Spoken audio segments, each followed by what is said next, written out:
Olá, graça e paz, sejam muito bem-vindos ao Brasil em Cristo Jesus.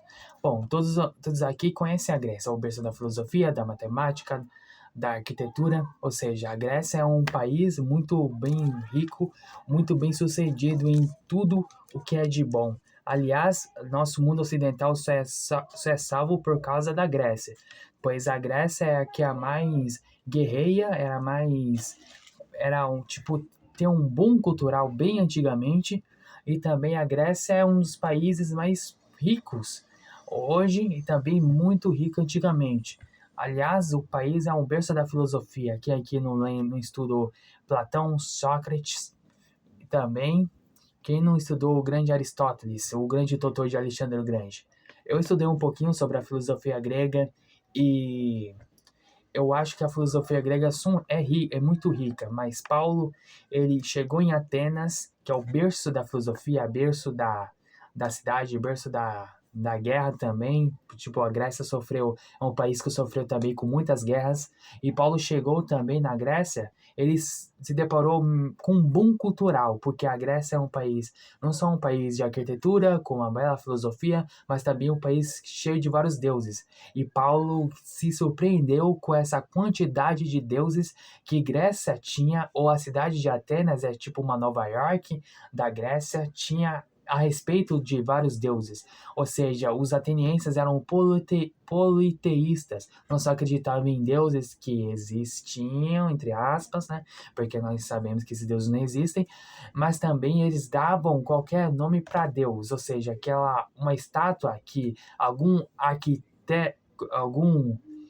construtor fez a respeito da estátua, os gregos também pensavam que aquilo era um deus, os politeístas gregos atenienses, não é verdade?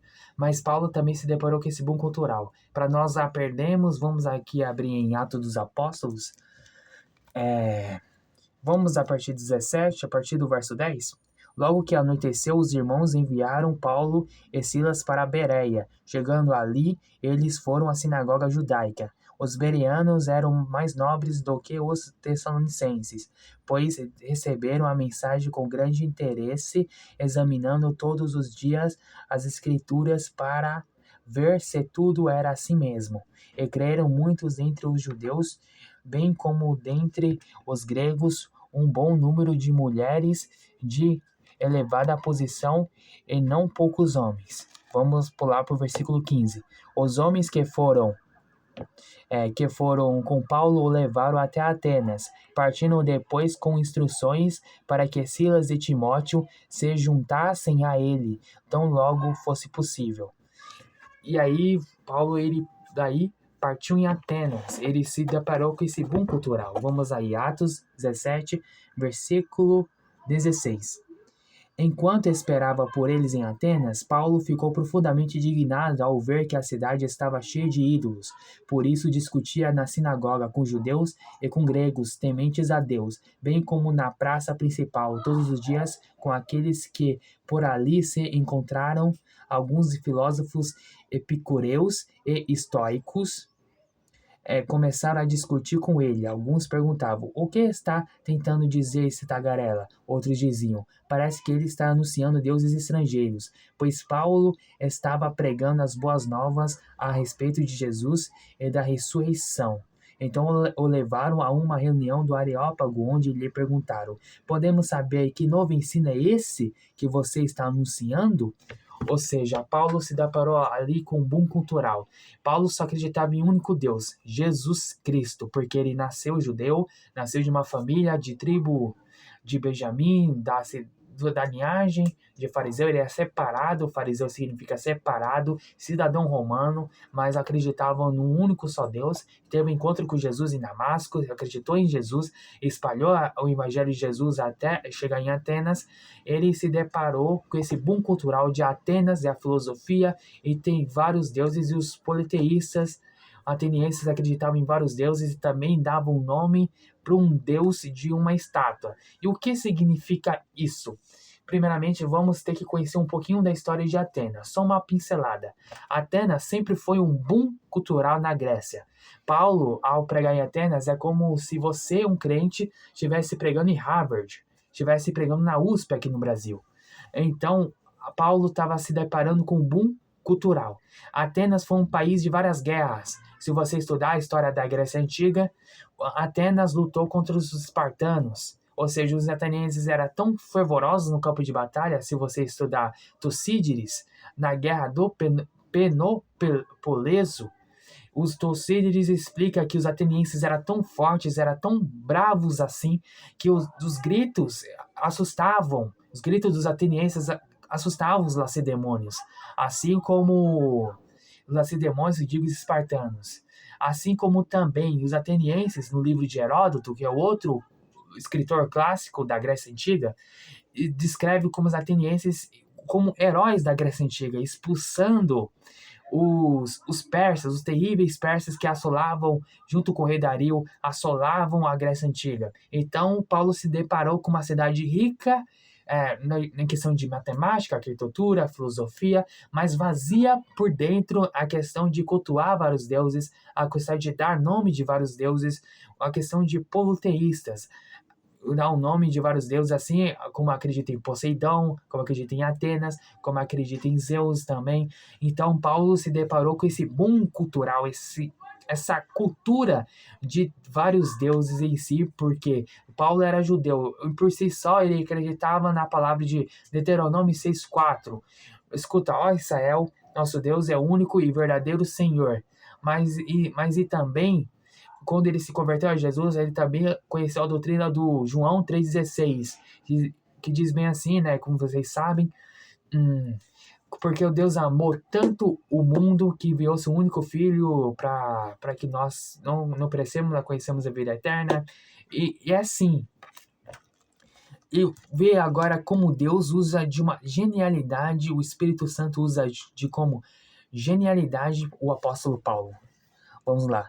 Todos os atenienses e estrangeiros que ali viviam não se preocupavam com outra coisa senão falar ou ouvir as últimas novidades. Atos 17, 21. Então Paulo levantou-se na reunião do Areópago e disse: Atenienses, vejo que, em todos os aspectos, vocês são muito religiosos, pois, andando pela cidade, observei cuidadosamente seus objetos de culto e encontrei até um altar com esta inscrição: Ao Deus desconhecido. Ora, o que vocês adoram apesar de não conhecerem, eu lhes anuncio. O Deus que fez o mundo e tudo o que nele há é o Senhor dos céus e na terra, e não habita em santuários feitos por mãos humanas, mas ele não é servido por mãos de homens, como se necessitasse de algo, porque ele mesmo dá a todos a vida, o fôlego e as demais coisas.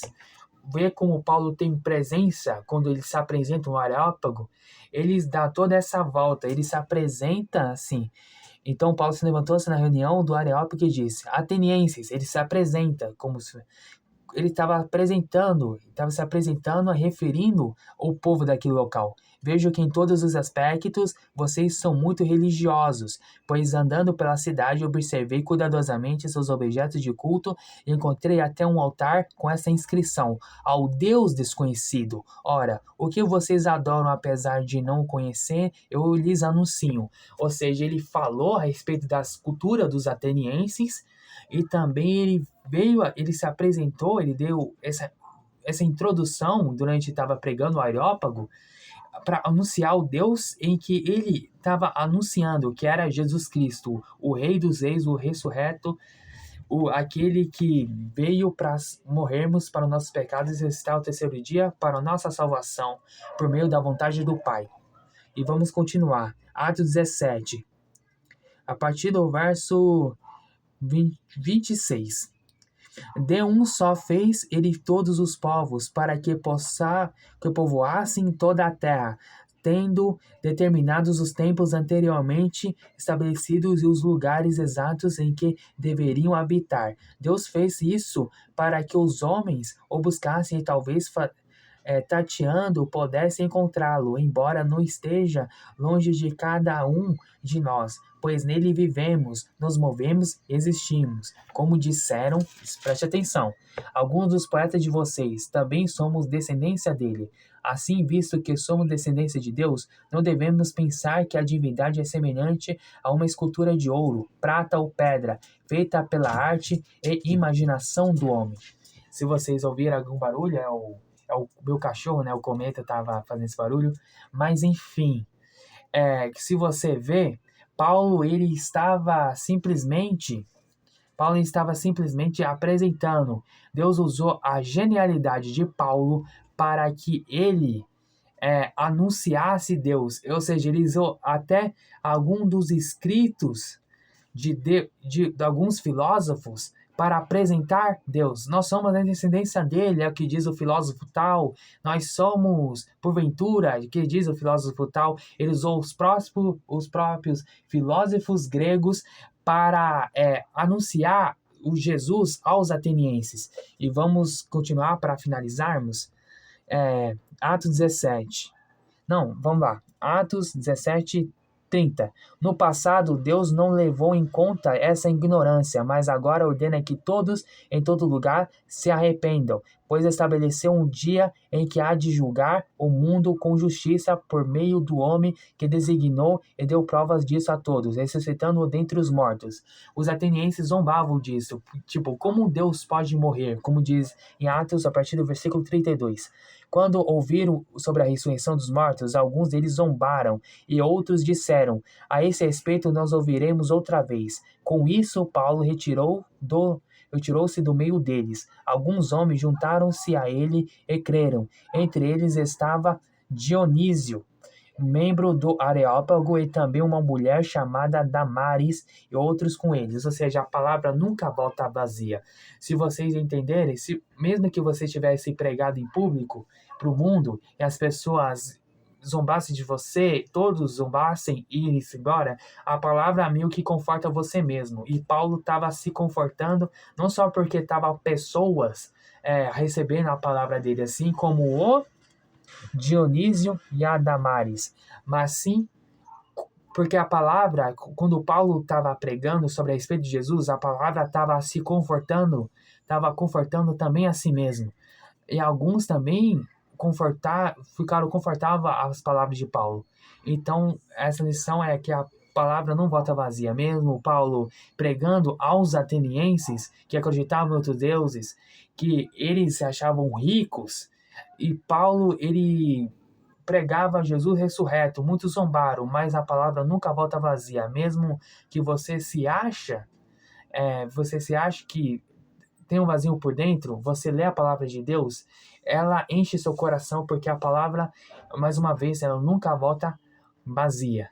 Mas enfim, é isso que eu quero anunciar para vocês.